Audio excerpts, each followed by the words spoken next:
আজি আমি সদৌ অসম আদিবাসী ছাত্ৰ সন্থা যোৰহাট জিলা সমিতিয়ে এইভাবে আমি আন্দোলন কৰিব লগা হৈছে কাৰণ আপোনালোকে নিশ্চয় দেখিবলৈ পাইছে আজিৰ পৰা কেইদিনমান আগতে আসুৰ প্ৰাক্তন সাধাৰণ সম্পাদক ডাঙৰ দুখী কৰাৰ দৰে তেওঁবিলাকক তেওঁক হেণ্ডকাপ লগাই লৈ গৈছে আমি দেখিবলৈ পাইছোঁ আপোনালোকে নিউজ চেনেলত দেখিছে লগতে আমি আসুৰ প্ৰাক্তন সাধাৰণ সম্পাদক শংকৰজ্যোতি বৰুৱাক বিনা শৰ্তত মুকলি কৰিবৰ বাবে আমি আদিবাসী ছাত্ৰ সন্থাই দাবী জনাইছোঁ লগতে তনু চাহী যিজন মহিলা তাইক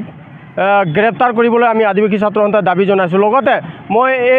ইয়াৰ পৰাই মই আহ্বান জনাব বিচাৰিছোঁ যে কিছুমান একাংশ ব্যক্তিয়ে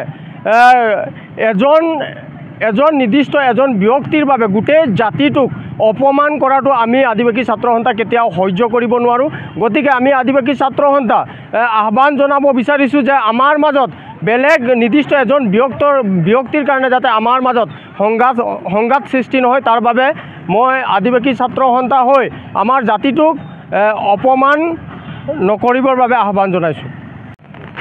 সিদিনাখন সদৌ অসম ছাত্ৰ সন্থাৰ প্ৰাক্তন সম্পাদক শংকৰজ্যোতি বৰুৱাক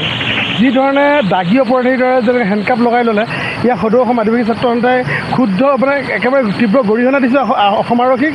আৰু আমি দেখিবলৈ পাইছোঁ যে টনি চাহানী নামৰ যিগৰাকী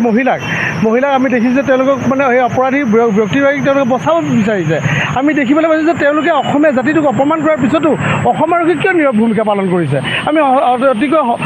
মানে হতবাক হৈছোঁ এই কথাটো লৈ পিনে আৰু ক্ষুব্ধ হৈছে আচলতে আমি সদৌ অসম আদিবাসী ছাত্ৰ সন্থাই তীব্ৰ গৰিহণা দিছোঁ আৰু এটা কথা কওঁ যে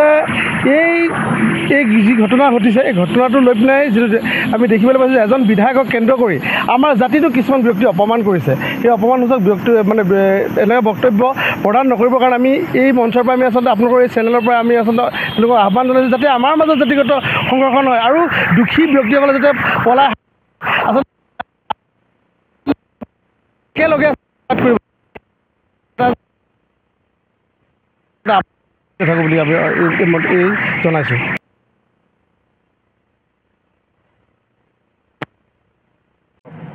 আমি আজি আচৰিত হৈছোঁ যে গণতান্ত্ৰিক আন্দোলন কৰিবলৈ গৈ বীৰ লাচিত থানাৰ শৃংখল চলিয়া ডাঙৰীয়াক যিধৰণে আটক কৰিছে ইয়াত আমি সদৌ অসম আদিবাসী ছাত্ৰ সন্থাই তীব্ৰ গৰিহণা দিছোঁ আৰু অসম আৰক্ষীক অতি শীঘ্ৰে তেওঁক মুকলি কৰি দিবৰ বাবে আহ্বান জনাইছোঁ।